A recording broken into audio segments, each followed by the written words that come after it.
Hello दोस्तों, आज हम लोग हड़प्पा सभ्यता के बारे में जानेंगे। ये हड़प्पा सभ्यता बेहद ही प्राचीन सभ्यता रही है और नगरों का यदि प्रादुर्भाव देखें तो हड़प्पा सभ्यता से ही मानी गई है। प्राचीन नगर यदि कहीं देखें, कहीं पर हुआ तो वो हड़प्पा सभ्यता में ही पाया गया।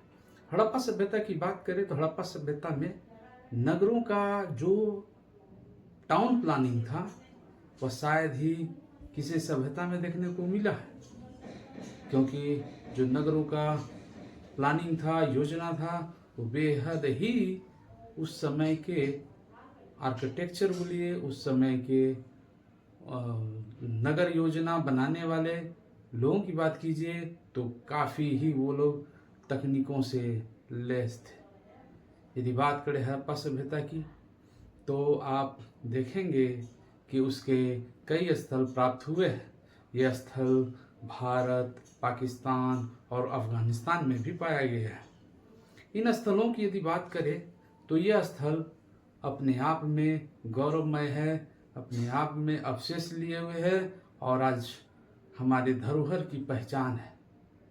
इन अवशेषों में हम यदि देखेंगे तो हड़प्पा, मोहनजोदड़ो, कालीबंगन, लोथल, बनावली, रोपड़, रंगपुर इत्यादि जो प्रमुख नगर हैं उनकी हम लोग आगे चलकर चर्चा करेंगे। अब हड़प्पा की यदि बात करें तो हड़प्पा की नगर योजना को देखें तो इसकी नगर योजना दो भागों में बटी हुई थी।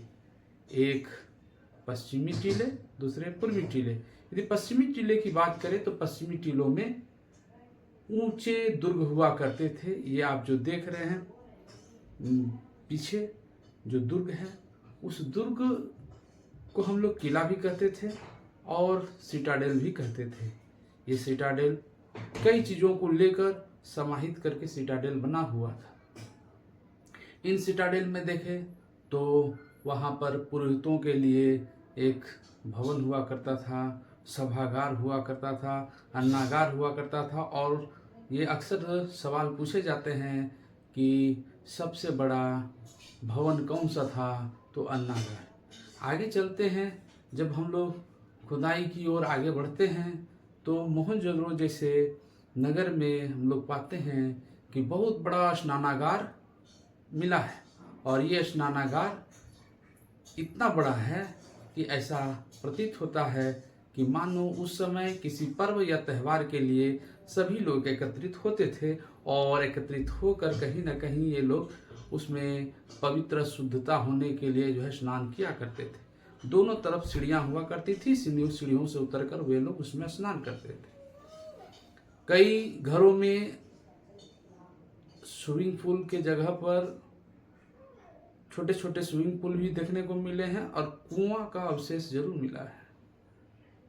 यानी वो कुआं का भी इस्तेमाल करते थे और स्नानागार का भी इस्तेमाल करते थे।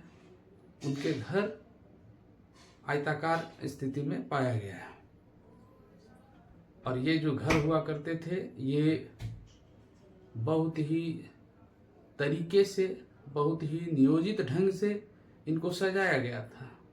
इनकी सड़कें देखें तो इनकी सड़कें काफ़ी चौड़ी होती थी और इनके जो घर के दरवाजे होते थे वो अक्सर दरवाजे गलियों में खुला करती थी। एक आध जगह पर जो है, जैसे कि लोथल में पाया गया है कि ये जो दरवाजे हैं मुख्य द्वार के तरफ खुले हैं, लेकिन अन्य नगरों में ये दरवाजे जो हैं प्राय गलियों में खुला करते थे और गलियों का जो रास्ता था वो मुख्य रास्ते से जाकर मिलान करता था। यदि देखें सभी रास्ते जो है एक दूसरे को 90 डिग्री पे काटते थे, क्रॉस करते थे और इस पद्धति को ग्रिड पद्धति भी कहा गया है।